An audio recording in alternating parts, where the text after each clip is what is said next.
good? Welcome to the Post-Op Podcast presented by Malleyway. It's your boy Malik. Thanks for tuning in. So, for those of you who haven't heard, the NBA is on hiatus and games have been suspended indefinitely for the whole coronavirus situation, COVID-19 as they call it.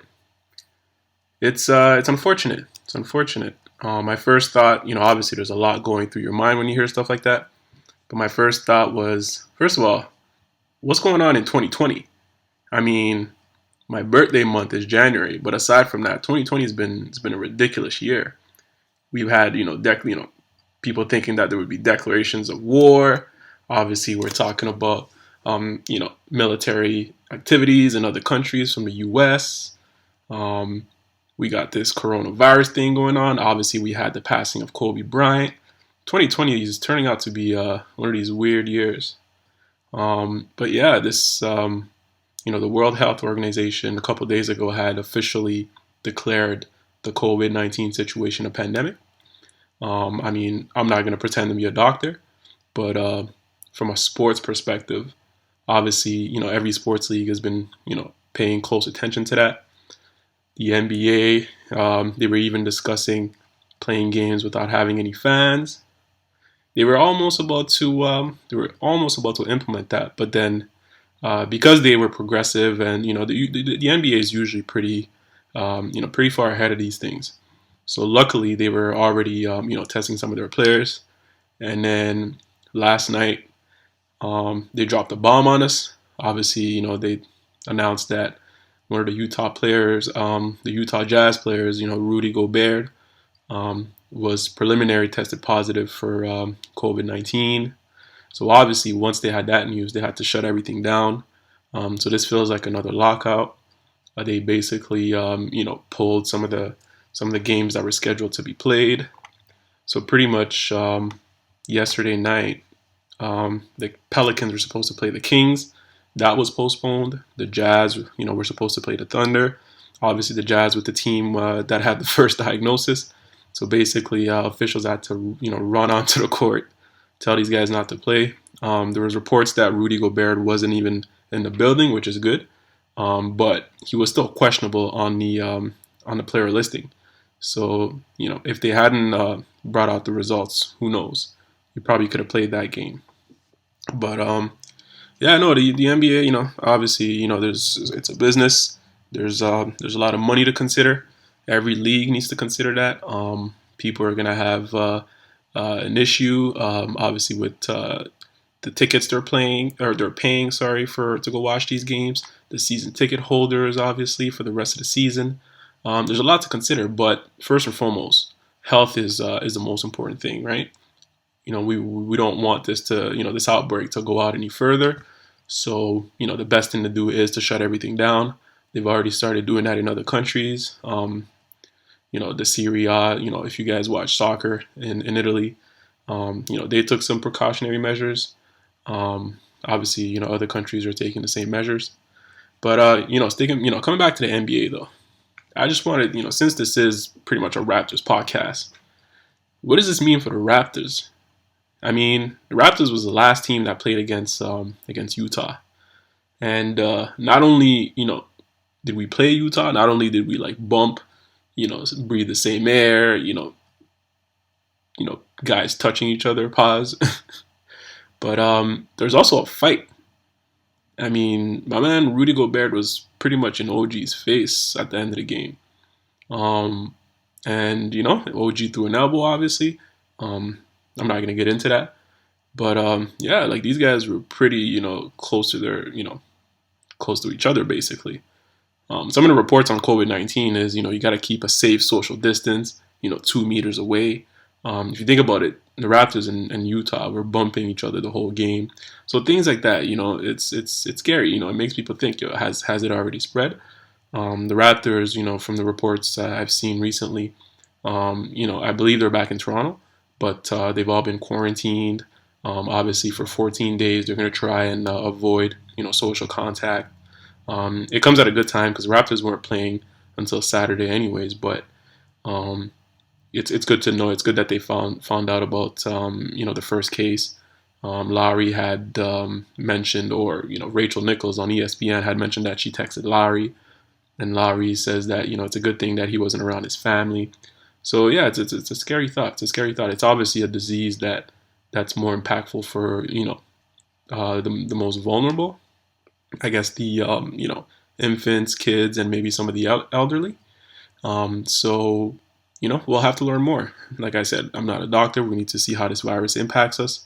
But people, from what we heard, people, middle-aged people, are likely to be a little bit, if you're healthy and if you're active, you're likely to be able to survive this, obviously, with some treatment. But part of the issue is that we want to control it because we don't want people to overcrowd hospitals, right? Not every country has the ability to support, and even some of the first world countries, even if you're in North America, Canada, U.S., if that affects a large number of people, it can get kind of tough, really tough for hospitals to support everybody at once, right? So the best thing to do is to obviously contain that, and the best way to contain it is to not have people gather up in big crowds. So that's pretty much why the NBA made the decision to shut the league down. But again, from an NBA fan, from a sports enthusiast, what does this mean for the rest of the season? You guys shout me out, let me know in the comments. Obviously there's going to be several options considered, and it's going to depend on what the COVID-19 situation is going to be, obviously. But in my opinion, they're probably going to shut down the rest of the regular season. Um, you know, we'll look at the way the standings are showing out right now, and the way the current standings are is likely going to be how the playoff is going to go. So if we look at the standings, obviously in the Eastern Conference, Milwaukee's number one, Toronto's number two, all the way down to the eighth seed, which is the Orlando Magic. So if they're going to shut down the rest of the season, or sorry, not shut down, but postpone the rest of the games, I think the most likely scenario is if the COVID-19 situation is contained, they're probably going to start off the playoff.